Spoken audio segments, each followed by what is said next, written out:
घबराने की कोई जरूरत नहीं। मेरे बेटे की एंट्री मतलब इन बदमाशों को डिसेंट्री।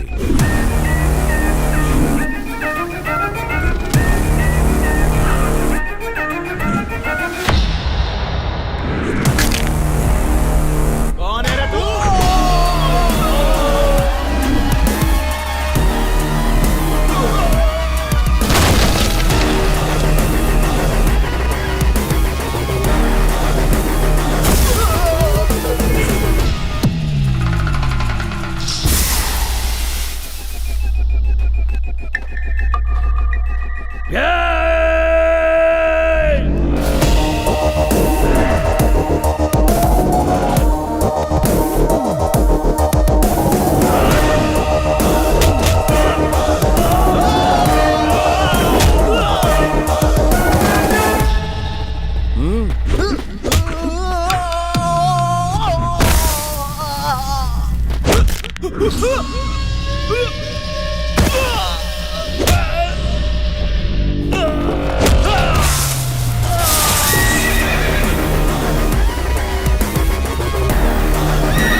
अरे बाप रे, गए काम से।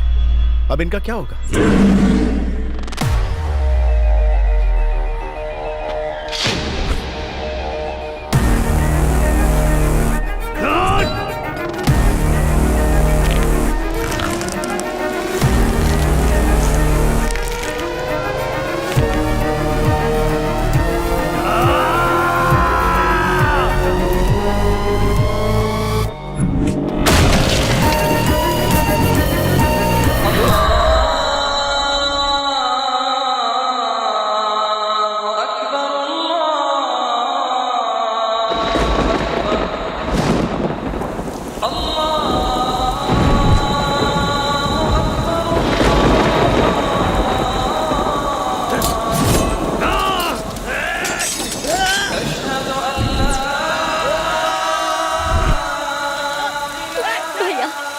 के दिल में अल्लाह का खौफ बिल्कुल नहीं है, वो मार देंगे उसे।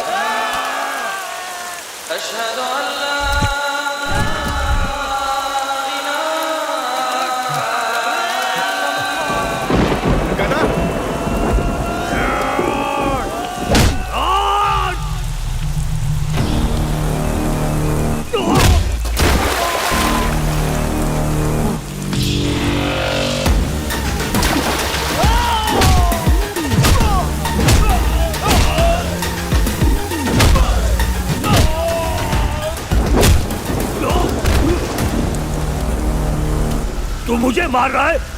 जानता है मेरा नाम क्या है? तेरा जो भी नाम, क्या तू खुद को बचा पाया? क्या खुद को पिटने से रोक पाया? तूने जो पाप किए हैं उसका बिल तुझे ही भरना होगा। दर्द और जख्म नाम या बैकग्राउंड के मोहताज नहीं होते। हर नाइंसाफी का मुंह तोड़ जवाब दूंगा, और जो कानून तोड़ेगा उसे तो मैं।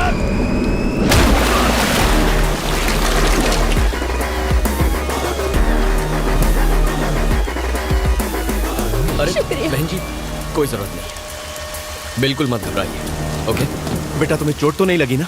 कुछ नहीं हुआ। लगी भी होगी तो तुम कहाँ मुझे बताओ। मुझे कुछ हो सकता है क्या चाचू?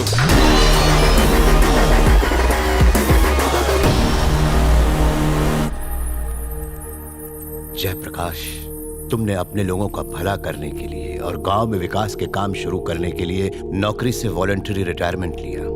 I am so proud of you. कैसे आना हुआ? उमापति, मेरा जो अनुभव है मैं पूरे गांव को उसका लाभ देना चाहता हूं, पर आए दिन हो रहे कत्ल को रोकना मुश्किल हो रहा है। मुझे उम्मीद है सीएस होने के नाते तुम मेरी मदद जरूर करोगे।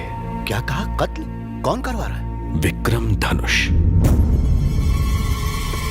कल उसने इनके पिता को मार दिया। पता नहीं ये खून खराबा आखिर कब रुकेगा। आखिर उसकी प्रॉब्लम क्या है? इसे देखिए, यहां हरे रंग में ये खेती की जमीन है।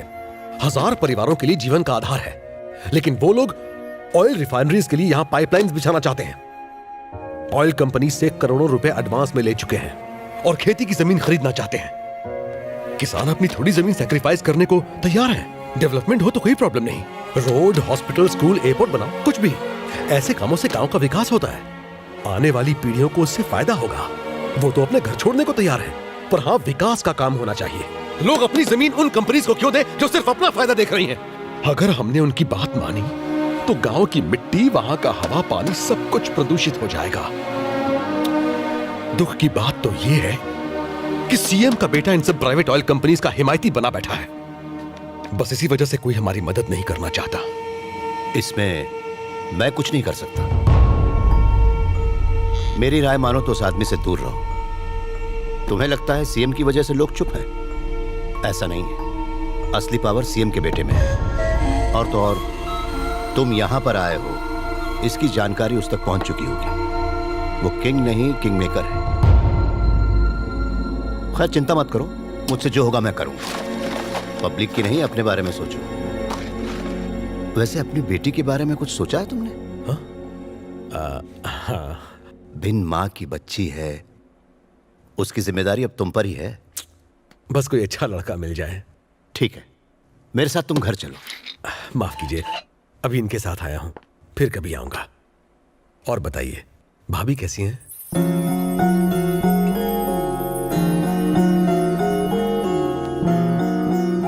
ओ महेश, कहाँ छुपा बैठा है रे तू? छे, कल मुही मोटी भैंस, इसके दिमाग और शरीर दोनों की चर्बी उतार दूंगी। गोरी भैंस। ओ मेरी औलाद, तू यहाँ है? दादी सासू क्या बना रही हो? दिखता नहीं, नाश्ता बना रही हूँ। नाश्ता बना रही हो? थोड़ा सांभर भी डालो ना। जहर भी डालू ताकि तुझसे भी छुटकारा मिल जाए। कुछ भी कहो, सांभर का जवाब भी। Sambar is the king. और तू चुड़ैलों की क्वीन। गुलाब की कली, मैं ऑफिस जा रहा हूँ। हाँ, अरे ओ हड्डे हराम, हाँ? लड़की देखने गया था तो आंख पे काला पट्टा बांध के गया था।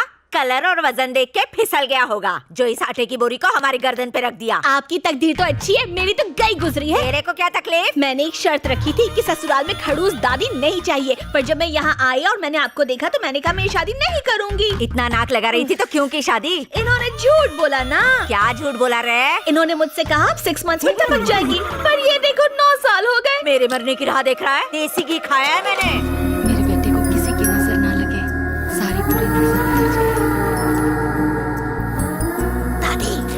भले ये बाहर से लड़ाई झगड़ा करके आए, पर नजर तो ऐसे उतारती है जैसे जंग जीत के आया हो। धीरे बोल, नहीं तो वो कद्दू उठा के तेरे सर पे ही फोड़ देगी।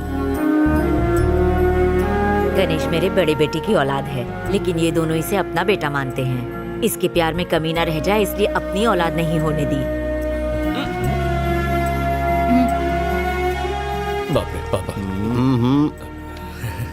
एक बात बताओ, एक आम वकील अदालत में केस लड़ता है और अपने क्लाइंट को न्याय दिलवाता है, पर तुम केस तो ले लेते हो, लेकिन अदालत में केस न लड़के बाहर इससे लड़वाकर न्याय भैया वो दिलवाते केस थोड़ा हटके था। हो। कल तुमने एक कॉन्ट्रैक्टर को मारा, उसने जमीन पर कब्जा किया था। वो कोई मामूली आदमी नहीं है। हमने तो नेक काम शर्म किया। आनी चाहिए तुम्हें। ये ले बेटा, बाहर मेरी सब सुनते हैं, लेकिन घर में कोई सुनता ही नहीं है। मीठा खिला रही हो, मोटा हो जाएगा। आप होगे, ये थोड़ी ना होगा।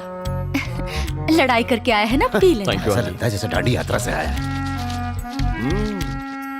क्या हुआ जी? क्या बताऊं क्या हुआ। इसे आईएएस बनने को कहा तो मना कर दिया, फिर सीए करने को कहा तो कहने लगा भाई खातों में मुझे कोई इंटरेस्ट नहीं है। फिर मैंने कहा लॉ ही कर ले भैया, तो वो भी ढंग से नहीं कर पाया। डिग्री तो मिल गई ना भैया। अच्छा, तीर मार लिया। और ये मिलिट्री में गया, वहां कई मेडल्स जीते, लेकिन प्रमोशन मिलने से ठीक 5 मिनट पहले नौकरी छोड़ दी। मिलिट्री बाहर के दुश्मनों से लड़ती है, लेकिन देश अंदर से खोखला हो चुका है। किसी को तो उसे ठीक करना ही होगा। मैं करूंगा। तेरा दिमाग तो खराब नहीं हो गया? Excuse me sir.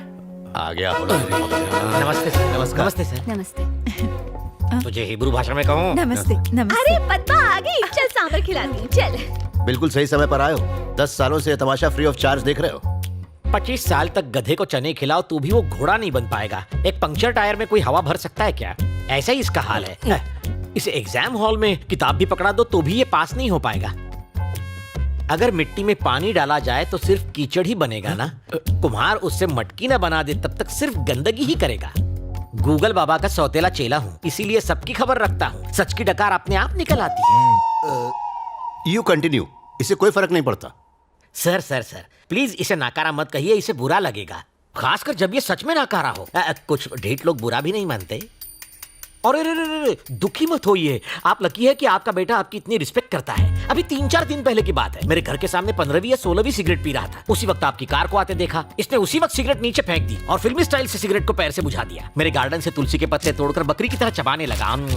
फिर आपके सामने पहुंचा। बदबू को छुपाने के लिए सर इसने तुलसी खाई थी। देखो बालक, यहाँ बुद्ध मंदिर है। लॉर्ड बुद्ध जी का एक हाथ पेट पर और दूसरा हाथ आसमान की तरफ है। जानते हो इसका मतलब क्या है? बात पेट में नहीं रखी तो सीधा ऊपर। एकदम करेक्ट है। आपका बेटा इशारों में बात समझाना जानता है। जोक्स मारना छोड़ो, अंकल से कुछ सीखो। सॉरी सर, मैं उतना भी महान नहीं हूँ। मुझे ऊटी में एक इंपॉर्टेंट काम है, मुझे वहां सर्वे करना है, भैंसों की रिपोर्ट बनानी है।